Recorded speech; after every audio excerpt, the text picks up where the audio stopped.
Max's Rage by Antonio Cardona. A train was passing by the station and was about to stop. As soon as the train had stopped, a young man comes off it. He has his raincoat, hat, and briefcase with him and was on his way home. This particular young man was named Maximus Turner. This Mr. Turner was a full-time office worker at a company called Wilson Repair and Corrections. Max, as we will call him, was an account reporter at this company. He has been doing this job for about 16 years now, and he was growing bored and tired of it all. But one thing he really likes to do the best is to read books. Max, who has always enjoyed reading books, mostly classic novels, one of Max's all-time favorite novels of all time, ever since high school, was none other than the book Moby Dick. Max began to walk down the dark, gloomy, and stormy night. But an even darker storm was inside Max's soul. You see, Max once had a friend named Nelson Jackson, that he has known all his life. But this isn't a tale of friendship, but of something much more sinister. Max walked into his apartment and began up the stairs to his room on the 5th floor. Once he got there, Max then unlocked and opened the door. Max saw Nelson just laying back on the couch of his apartment, just watching TV. Nelson turned around and saw Max. "Oh, hey there, Max," exclaimed Nelson. "How are you doing?" "Fine, I guess," Max replied back in a grumble as he took off his raincoat.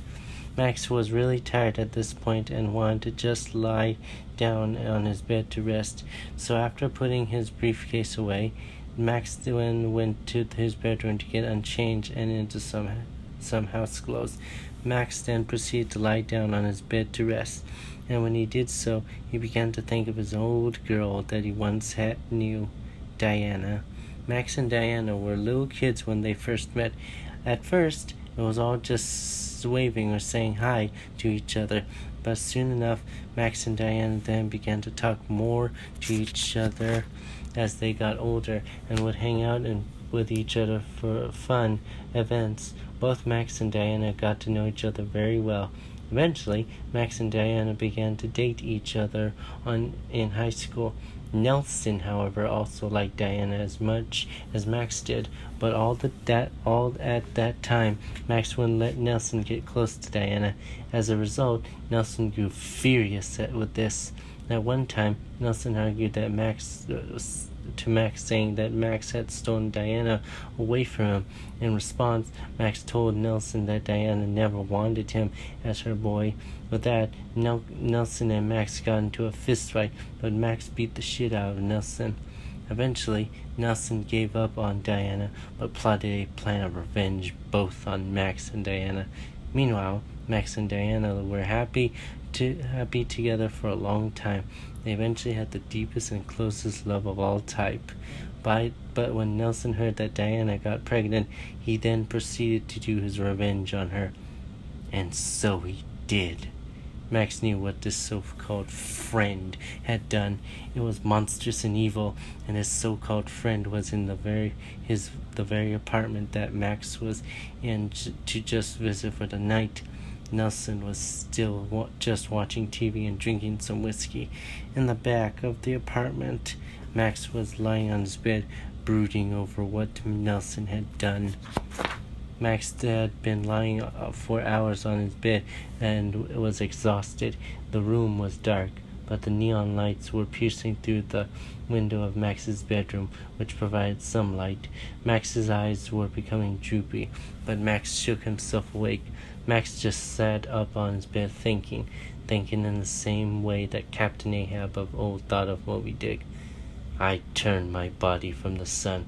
Whoa, Tastillo, let me hear thy hammer." Max finally rolled off his bed and began to walk out of his bedroom.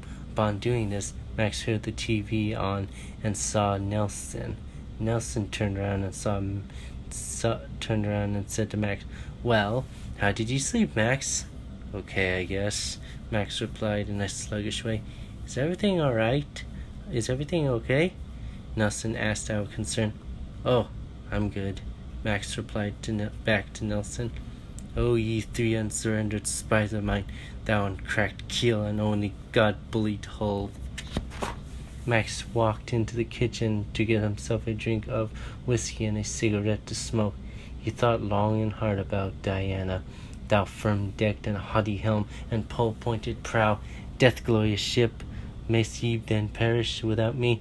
Am I cut off from the last fond pride of meanest shipwrecked captains?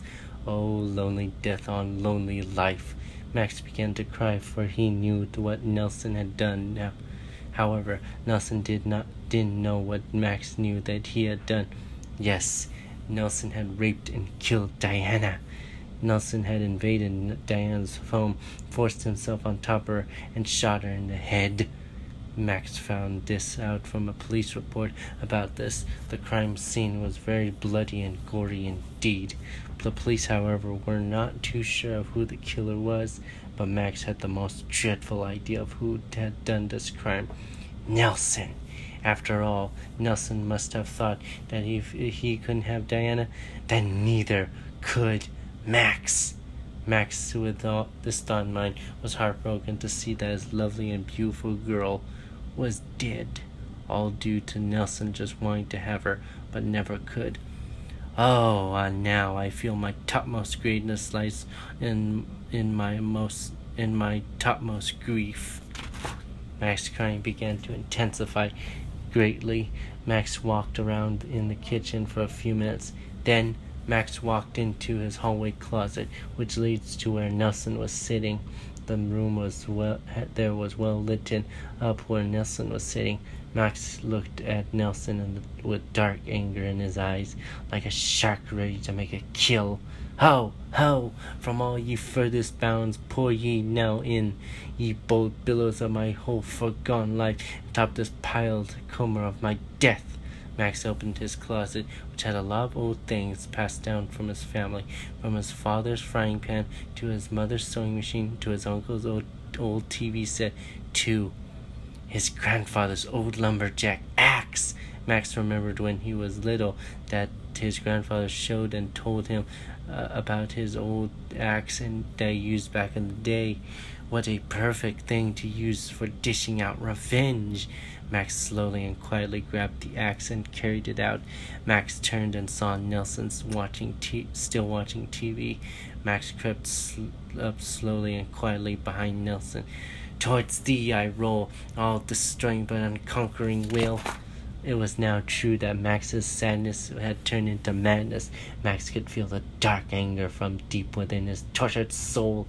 Max gnashed his teeth in rage, but tried to keep quiet so that Nelson wouldn't know what was coming.